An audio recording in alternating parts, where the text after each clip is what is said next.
We ask the question, what is needed in the world? Is that going to be?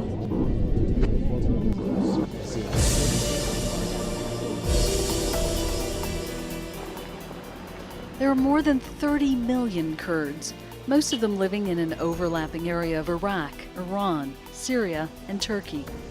It's said to be the biggest ethnic community in the world without a homeland. In some of the countries they live in, they're prevented from speaking their language or obtaining citizenship. Saddam Hussein used chemical weapons against the Kurds, destroyed their villages, and killed tens of thousands of them during his rule. Their bodies are still being unearthed. The U.S. encouraged them to rise up against Saddam when his forces were driven out of Kuwait in 1991, but then left them hanging. Thousands died fleeing to Turkey as refugees. But the no-fly zone the Americans, British, and French established to protect them from Saddam's attacks allowed them to break away from Iraqi government authority while remaining part of Iraq. Since 2003, the Kurdish region has become the most stable and most prosperous part of the country. That prosperity has been fueled by oil and by Turkish investment. While relations with Turkey have improved, they've worsened with Baghdad, with disagreements over oil, land, and politics that some fear could turn violent. Kurdish President Massoud Barzani has emerged as a crucial player in Iraqi politics and the leader of Kurdish aspirations in the region. He's warned that Iraq's Kurds could seek independence if they don't get what they need from Baghdad, and that his region won't be dragged down by the rest of Iraq. Now, on Talk to Al Jazeera, we sit down with the Kurdish president to find out how far he's willing to go to protect and promote the interests of the Kurdish people.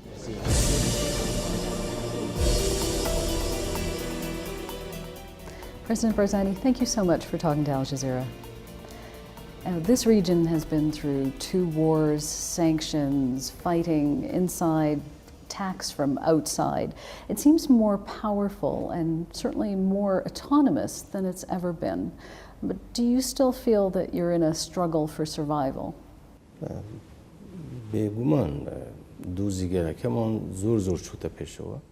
There's no doubt that the Kurdish question has made a lot of progress, but I cannot deny that we still face a lot of challenges. I can, however, definitely say that the Kurds have passed the stage where their survival could be threatened. It would be impossible for us as a people to accept having to give up everything we have achieved.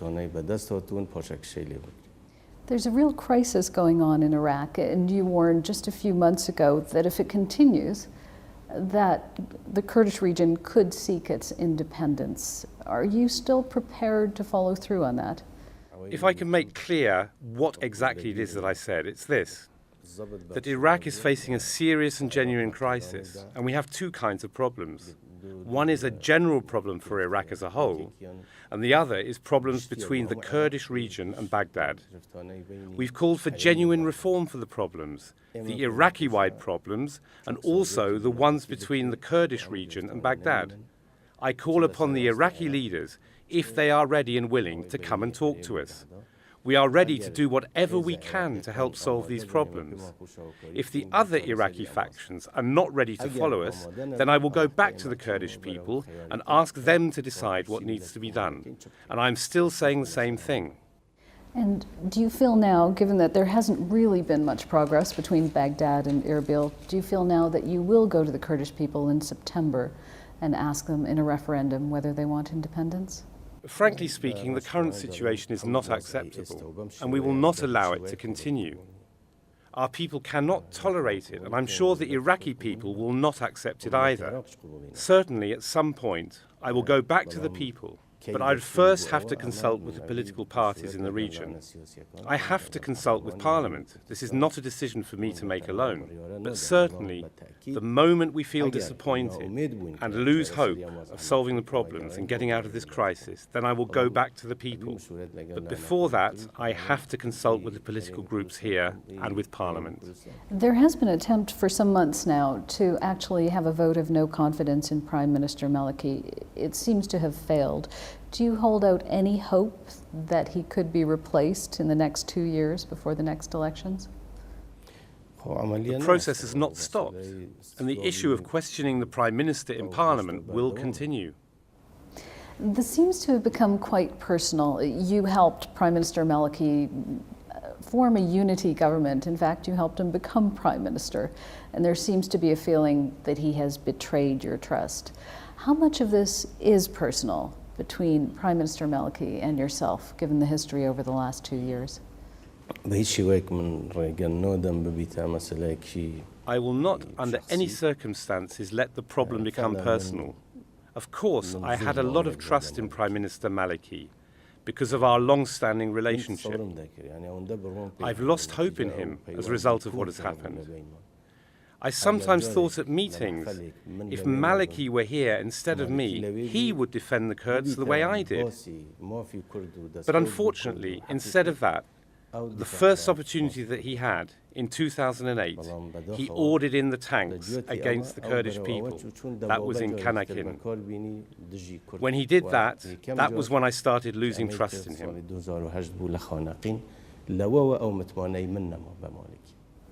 There does seem to be a military buildup. There's tension along the de facto border between the Kurdish region and Iraq. You've talked about fears of Iraq having F-16s. What are you doing on your side to ensure that the Kurdish region is secure? Actually, for us, F-16s are no different to MiG-19s or MiG-21s. We've seen them being used against us. We've seen tanks, artillery, and other weapons being used against our people. We've seen large numbers of troops being used against our people. That is not what we're afraid of. What we fear is the mentality that still believes in using planes, artillery, and tanks to solve the problems. We do not believe that that will solve the problem. That's the wrong approach, and the misery and the troubles that Iraq faces today are a result of that kind of thinking. So we do not want that to be repeated. Otherwise, if Baghdad or the federal government think about the usage of such things, then we will be obliged to go back to the times when we had to think about how to target the F-16s so that they wouldn't reach us. We hope that that will not be the case, but we have to prepare ourselves. Can you just expand a little bit more on that, on measures that would not allow their F-16s to target you? Are you, in fact, in the process of improving air defenses? Are you taking such measures? We will do all we possibly could to stop the situation getting to that point. We want to ensure that there will be a return of balance to the Iraqi army, that there will be an Iraqi army for all Iraqis to defend all of Iraq and the Iraqi people, and not to use it against the Iraqi people or any portion of Iraq or any place or any region in Iraq. This will be our strategy and this will be our policy, and we hope we will succeed. If we are not successful, then there is no doubt that it is our right to follow whatever approach and whatever means we can find in order to protect Kurdistan and the Kurdish people from any attacks from F-16s or any other source. You've made amazing strides in relations with Turkey. Turkey is now the economic lifeline of the Kurdish region. But still, there are concerns in Turkey, of course, of growing Kurdish power.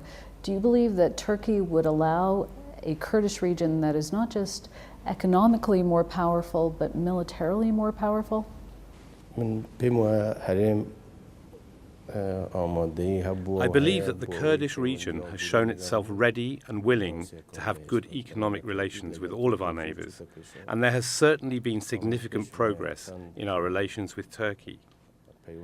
As our economic relationship progresses, any fears they may have in other areas will diminish. With regard to the military strengthening of the Kurdistan region, this is something of great importance to the Kurdish people and the region itself, and we will not allow anyone else to interfere. It is about defending the region and the people of the region. Oil now is very much a question. Baghdad has threatened to cut off some of the revenue that it gives to the Kurdish region. The Kurdish region says it's exporting crude oil to Turkey.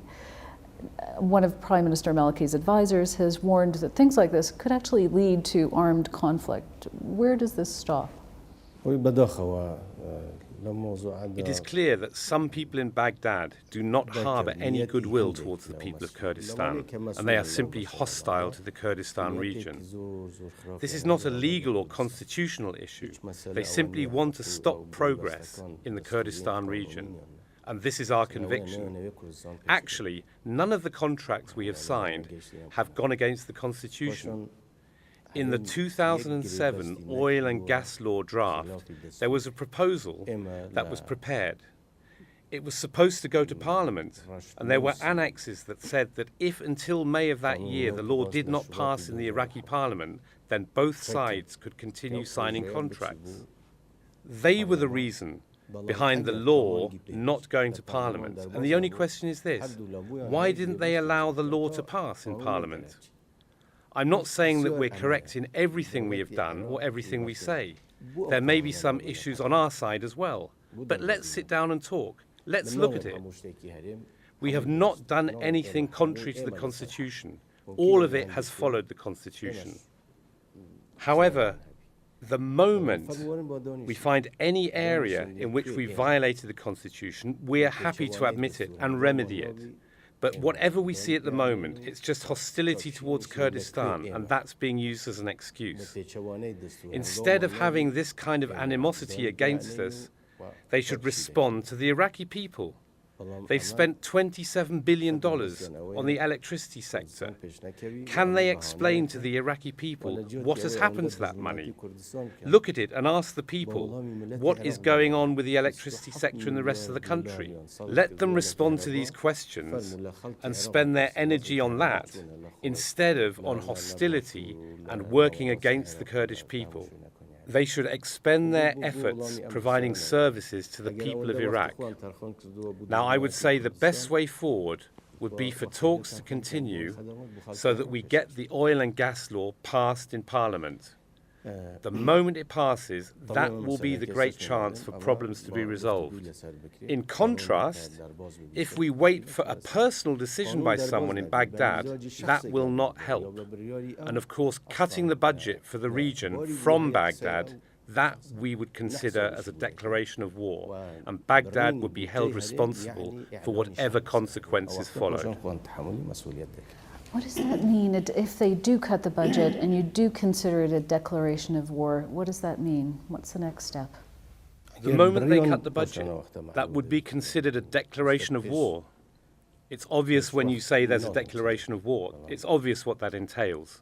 It's premature to talk about that now, but certainly the moment they were to do that, then we would consider it a declaration of war, and it's obvious what that means. I don't think there's a need to go into details. To most people, a declaration of war would mean that you get your fighters, you get your weapons, and it starts armed conflict. Is that what we're talking about? There are many options. That is not the only option. Can the Kurdish region survive economically if Iraq did cut the budget through oil exports to Turkey or other places? This situation will not remain. It will not continue like this. Does that mean that... The question is, can the whole of Iraq remain like that or not? And that is a good question, because we're seeing increasing attempts at autonomy in the Sunni provinces, some of them in the south. Will Iraq hold together? We are not talking about the old Iraq. We have contributed and are partners in building this new Iraq. The new Iraq should be ruled jointly. And also, there has to be a partnership, a real partnership in this country.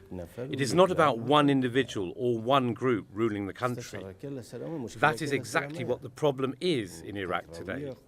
It is the problem of one-man rule and the imposition of centralized rule. So, I do not believe that even Iraqis will accept that. Neither the Shias nor the Sunnis will accept the current situation.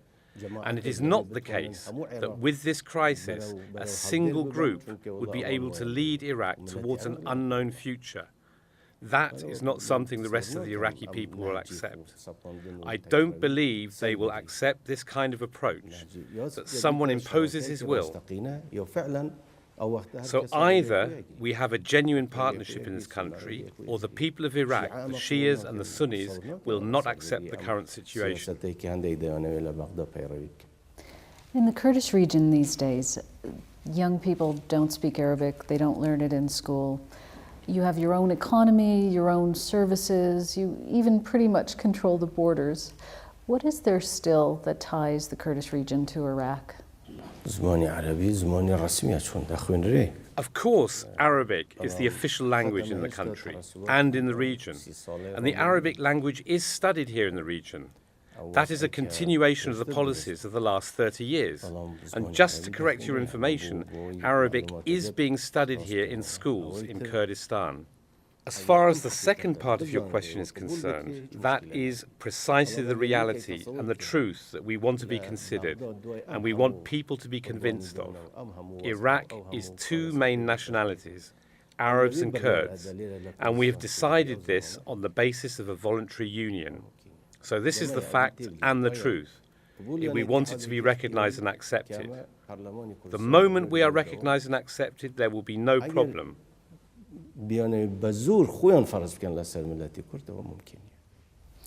A few weeks ago we watched you lower the coffin of one of the Kurdish victims of Saddam Hussein's Anfal campaign into the ground, one of tens of thousands still in mass graves.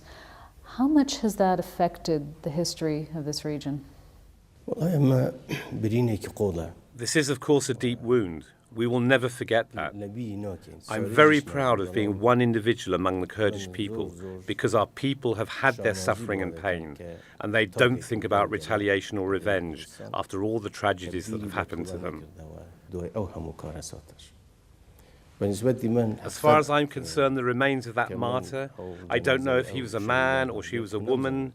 Was it a child, a son, a boy or a girl? I had a very strange feeling, and probably this was the first time in my life I had that feeling.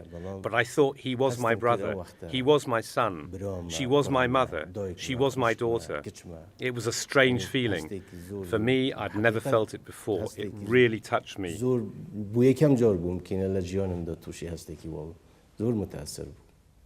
You've talked about training Syrian Kurds who have come from Syria, training them to go back in. What do you think is the effect of some of the regions in the Kurdish areas of Syria having fallen to opposition fighters? What are we looking at here? Is it a country that will hold together? What is the future of the Kurds in Syria, and how does that affect Kurds in the region? Of course they are our brothers, but the situation for the Syrian Kurds is different to other areas. They were deprived of the basic right of citizenship. They did not have state identity. They were considered refugees or infiltrators. They were deprived of the basic rights of citizenship. So the training that's taken place is not for fighting. The training is just a precautionary measure. So the moment the situation collapses in Syria, once there is a vacuum there, to enable them to play a role, to make sure there are no transgressions against the Kurdish people. Certainly, we want to see a change in the Kurdish situation in Syria, but that is something for them to decide upon. It's their role, and we believe that they can play a positive role, and they have played a positive role, in order to build a new Syria that will be democratic and pluralistic. We believe it's important that they are part of it. It's their right, and for all the Syrian people to enjoy a better future, and for the Kurdish people to enjoy their rights in Syria. You've talked about hosting a regional conference of Kurds here sometime this year.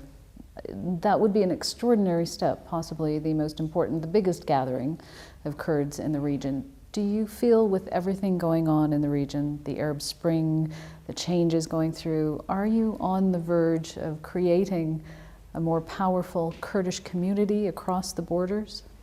The purpose behind the conference is for the Kurds to have a united statement, a statement that stresses peace and peaceful coexistence, and also attempts to solve our problems in a peaceful and democratic way. That's the purpose behind it. You've been betrayed at some point, the Kurdish region as a whole, by pretty much everyone, by the Americans in 1991 when they did not immediately come to your aid, by Turkey, by the surrounding countries. Who do you trust? Who are your allies? Of course the world has changed. But before anything else, we believe in God and we believe in our people. If we are not there ourselves as a people, then even if others are ready to help us, we will not be able to achieve that. Here in the Kurdish region, there are some concerns that the democracy that you were aiming for hasn't quite taken hold. Elections here, provincial elections, were to have been held, have been delayed. When will those take place, and how do you respond to the criticisms that this is not a democratic region? I was against the delay of the provincial elections. In fact, when Parliament, the government and the Independent Commission in Baghdad told us that for technical reasons they can't be held and had to be delayed, I accepted that. Otherwise, I am against that decision and I support holding provincial elections. This region has had a tragic history on many levels, and part of that tragedy has been Kurds fighting Kurds inside the region.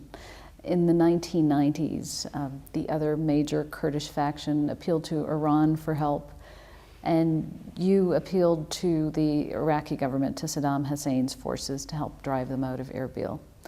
Is there anything about that part of the past that you regret? First, in my capacity as President of the region, I am proud, and that has been one of the main aims in accepting this responsibility, in order to make sure that this internal Kurdish fighting will not happen again. We will do whatever we can in order to remove that, and I am proud to make sure it will never happen again. It was a very unfortunate thing, and we would not have wanted that to happen. In fact, we are not alone in suffering from such a thing. Other people have also suffered. This was a stage we passed through. It was very unfortunate and very sad. We hope we have put it behind us and it will never happen again. And I have no objection if the Kurdish people want to investigate and look into this fighting, how it happened and why and how it came about.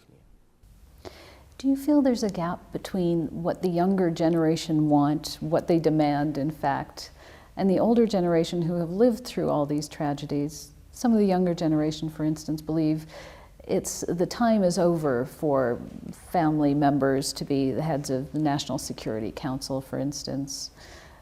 Is there something in those concerns? Is there a gap between the young people and the older ones? Of course, people have all the right to say what they believe in, and everybody is free, whichever way they think. But let them look at the results. Look at the stability and security of the Kurdistan region. The new generation, the old generation, whoever is a resident of the Kurdistan region. Are the people prosperous and happier with all the violence that's been inflicted upon the rest of Iraq? The Kurdistan region was kept free of such kinds of violence. What we have in terms of security and stability has been hard to achieve. It has not come without any efforts. These are the results of the working of certain people who have been successful in accomplishing their duties. These people have to be appreciated for what they've done. Of course, any change that's possible here in the region, but certainly we in the Kurdish regional government are making sure that we build a state of institutions, and institutions will be running this region. But in this respect, I would ask people to look at the results, to look at the outcome, and to look at the stability and security of the region, and not just throw words around. You've been such an essential part of the history of not just the Kurdish region, but the Kurdish people regionally. How would you like your legacy to be seen? As far as I'm concerned, I have a clear conscience, as I have done whatever I've been able to do for the sake of our people. From my childhood, I've done everything in order to succeed in freeing our people and liberating our land. The judgment will be left to the people. And is the region ready for an independent Kurdistan? It's a natural right for the people, but the question of when it will be ready and how it will be ready, that's a different question. President Barzani, thank you so much for talking to Al Jazeera. Thank you. See.